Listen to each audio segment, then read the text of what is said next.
ego, es el yo, es la personalidad, pero el ser no. Entonces ahí me distancio del asunto.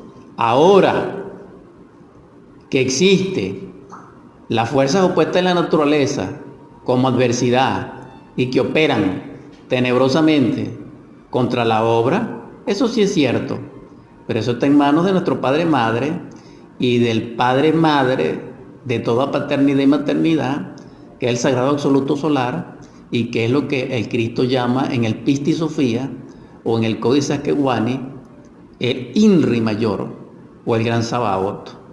Esto es algo maravilloso. Cuando nombré el Pistis Sophia quiero decir que ese libro es extraordinario porque es la sabiduría del Cristo viviente después de resurrecto. Y él termina allí la sabiduría vertida en los evangelios tanto canónicos como apócrifos. Eso fue descubierto en las arenas del desierto y no importa el lugar, tal vez sea Nag Hammadi, ni el tiempo, pero lo cierto del caso es que los grandes sabios del mundo no han podido refutar la autoría crística de ese evangelio y que lo tengo en la casa, por cierto. Ahora bien, allí el Cristo es maravilloso en su enseñanza y ahí habla del INRI Mayor y hace énfasis en la luz. Es decir, en el evangelio canónico y en los evangelios apócrifos, especialmente los de Juan, hablan sobre el amor. Pero el Cristo Jesús, en el Pistis Sophia, habla de la luz, de los misterios de la luz. Y esto es algo portentoso. ¿Por qué? Porque es la iluminación del Cristo, que se refleja mucho más allá de la muerte y en los procesos de la ascensión. Entonces, viene el caso la vida del Cristo porque Él nos enseña cómo convivir. Y Él nos enseña que no existen enemigos. Porque ¿qué es un enemigo? Un amigo perdido. ¿Pero por qué se perdió ese amigo? Porque fuimos egoístas. Porque dentro de nuestro estado equivocado de ser en nosotros, también somos equivocados con los demás. Porque no tenemos empatía. Porque no tenemos amor. Porque no tenemos ecotimia. Porque no tenemos sincronicidad interna, afectiva, emocional y causativa. Y entonces le hacemos daño sin querer queriendo. Por eso estamos en el mundo, dijéramos, de la Gran Babilonia, donde el lenguaje lo que nos hace sufrir. Pongo un ejemplo. En una familia, como espacio vivencial de lo que estamos hablando y analizando, nadie se entiende. Sin embargo, venimos del mismo vientre, venimos del mismo padre que nos fecundó, hablamos el mismo español y no nos entendemos. Nos ofendemos, nos gritamos, porque no sabemos convivir, porque somos muy egoístas. Y esto nos lleva al yo, al ego, y el ego no sabe convivir. Por eso tenemos tantos problemas sociales.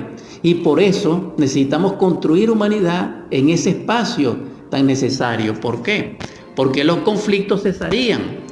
¿Por qué? Porque entonces no habría violencia, disminuiría la violencia, pero realmente a través del amor. Porque la violencia no puede retroceder, no puede menguar, no puede, dijéramos, sustraerse, dijéramos así, sin que el amor la perfore, la penetre. Entonces esto es algo muy importante de comprenderlo. Entonces el amor nos lleva a nosotros a relacionarnos inteligentemente con nuestros semejantes y con la naturaleza. Porque si nosotros no sabemos tratar a nuestros semejantes, menos aún la naturaleza, la tenemos destruida.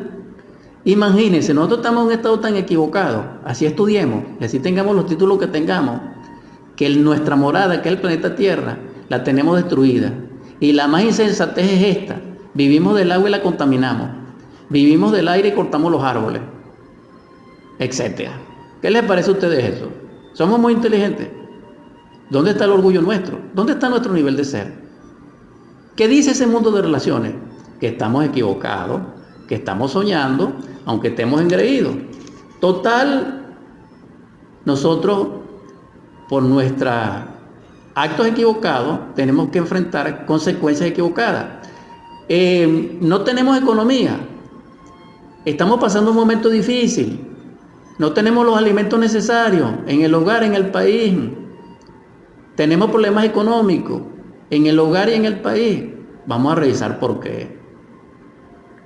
Ahora, también podríamos enfocar el asunto a través del estado equivocado que produce el yo en nosotros como codicia, como envidia.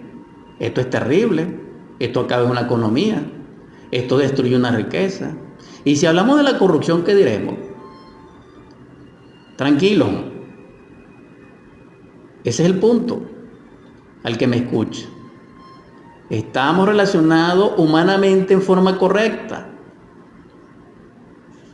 Demos respuesta a cada quien a esa incógnita. Estamos compartiendo el mundo de relaciones en su segundo aspecto direccional, que es con nuestros semejantes y nuestra naturaleza. La característica específica nuestra es la violencia, porque nosotros al destruir a nuestra naturaleza, a nuestra morada, nos destruimos a sí mismos y también destruimos a nuestras generaciones en un nivel muy particular, porque a nosotros se nos entregó belleza, árboles frondosos, aire puro, aguas cristalinas, fauna abundante, pero ahora no. Ahora nosotros le estamos dejando a nuestros hijos y a los hijos de nuestros hijos un desierto, una devastación, animales que ya no están, manadas que ya no existen, que solamente queda un recuerdo de lo que fue. Hay unas palabras maravillosas del jefe Sidal al presidente de Estados Unidos hace muchos años, y él invoca a conservar a la naturaleza porque ella es nuestra madre, y ciertamente quien quiera conocer a Dios desde el punto de vista dialéctico debe conocer la naturaleza, que es su aspecto femenino, porque la naturaleza es tan viva que nos mantiene vivos, y la vida la expresa es Dios. Por eso Dios Madre es la naturaleza. Esa es una clavícula de Salomón.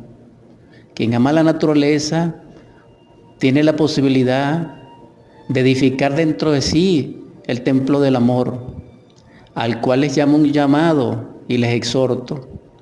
Solamente quien despierte en el amor puede morir psicológicamente, y solamente muriendo psicológicamente se puede amar. Y en ese estado de beatitud producido por el amor, podemos convivir inteligentemente con nuestros hermanos, con nuestros semejantes, y en forma natural le apreciamos, le aceptamos, le servimos. Y esto es humanidad, y esto es hermandad, y esto es lo que debe ser, pero no como un deber, sino como ser. Es lo que quise expresar.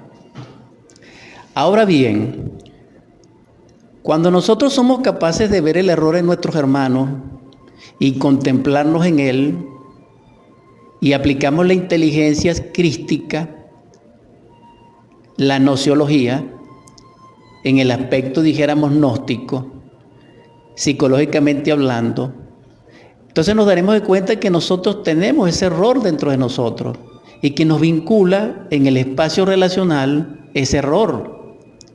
Porque, ¿por qué el iracundo vive con el iracundo? ¿Por qué, digan ustedes, hay un país gobernado en el mundo de la fantasía por un gran tirano? ¿Por qué existen los tiranos? Esto es algo de exhortación a la reflexión profunda. Porque Dios es perfecto y la naturaleza es perfecta. La naturaleza actúa mayoritariamente. Por eso, para construir humanidad se necesita desde cada uno de nosotros.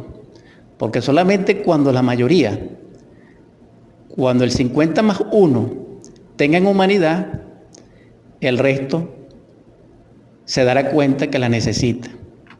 Y entonces en el mundo cooperante, a través del amor, entonces podemos transformarnos y romper con la violencia en este mundo, que es una expresión del egoísmo. Ahora bien, profundizando en esta edición número 11 necesitamos ahora abordar la relación con nuestro propio ser interior profundo. En el primer nivel de relaciones impera la personalidad y el yo, nuestros deseos, nuestras emociones, nuestros instintos, etc. En el segundo nivel de relaciones impera la interacción de nosotros con el mundo y con nuestros semejantes, es decir, la proyección externa de lo que somos internamente. Pero en el tercer nivel de relación aparece el